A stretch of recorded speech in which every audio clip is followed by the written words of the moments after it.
আজকে যে বিষয়টা দেখে নেব সেটা হচ্ছে আমার ভিউয়ার্সদের পার্টনাররা নো কন্ট্যাক্ট থাকাকালীন তারা কি অন্য কোনো ভালোবাসায় জড়িয়ে পড়েছে।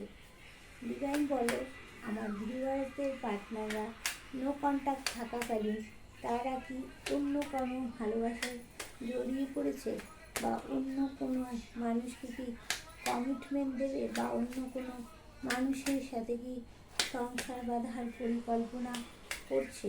দেখে নেওয়া যাক কী হচ্ছে। চলো,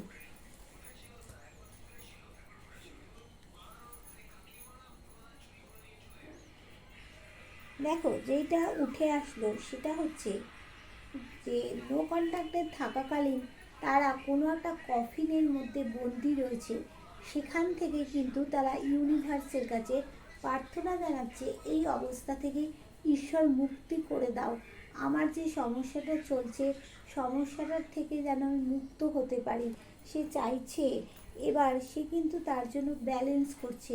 এবার ব্যালেন্সটা কিন্তু সে চোখ বন্ধ করে ব্যালেন্স করছে, চোখ খোলা রেখে ব্যালেন্স করছে না। চন্দ্রও তাকে সাপোর্ট দিচ্ছে না, তাই জন্য কিন্তু সে ব্যালেন্সটা ঠিকঠাক মতো করতে পারছে না। এবার যাদের জীবনে থার্ড পার্টি রয়েছে তারা কিন্তু সেই থার্ড পার্টিকে পিছনে ফেলে রেখে সামনের দিকে এগিয়ে আসছে, তোমার কাছেই আসছে, কিন্তু বাধা পাচ্ছে। দেখো বাধা, প্রচুর বাধা সামনের দিকে, কেননা অনেকের পার্টনারের শুক্রের জায়গাটা একটু প্রবলেম আছে, তাই জন্য কিন্তু প্রচুর বাধা পাচ্ছে। এবার দেখো থার্ড পার্টি যে রয়েছে, থার্ড পার্টিও কিন্তু ডমিনেট করছে। তাই থার্ড পার্টির সাথে ভালোবাসা তো দূরের কথা, কোনো কমিটমেন্ট দেওয়া তো দূরের কথা, থার্ড পার্টির সাথে থাকার কথাও কিন্তু সে ভাবছে না। সে তোমাকে রিইউনিয়ন দিতে চাইছে, তোমার সাথে রিইউনিয়ন চাইছে। থার্ড পার্টিকে পিছনে ফেলে রেখে দেখো বন্ধু, তোমাকেই সামনের দিকে নিয়ে এগোতে চাইছে। যে ভিক্টরিটা সে এতদিন পায়নি, সেই ভিক্টরিটা তোমার সাথে জয়ের পতাকা সে ওড়াতে চাইছে। তোমার জন্য প্রচণ্ড পরিমাণে সে ইমোশনাল।